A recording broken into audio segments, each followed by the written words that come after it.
Hey friends, hello and welcome back to this YouTube channel. In today's another video tutorial, I'm going to share to you on how I can fix if the background image and color is not showing while you are trying to print in Microsoft Word. Okay, so let's go quick into the process.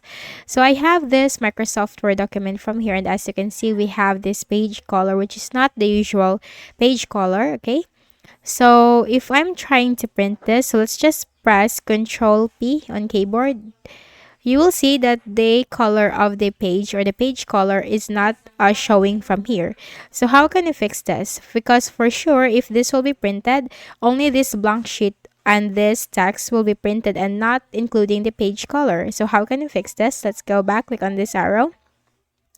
Look at the ribbon at the top and you'll find the File tab. Click on that. Scroll down on the left pane and you'll find More. Click on Options. Now here in the word options, you need to simply look at the display or click on the display. And here you'll find printing options. So you'll find from here print background colors and images. Make sure to enable it by checking this box and click on OK. Now let's try. Let's press Ctrl P on keyboard. And as you can see, the page color is showing this time. So you just have to simply choose your printer from here and then print your document. Okay, so that's it. And I hope this video helped you. Kindly please do not forget to hit the like button and subscribe to this YouTube channel for more tutorials like this. Thank you for watching.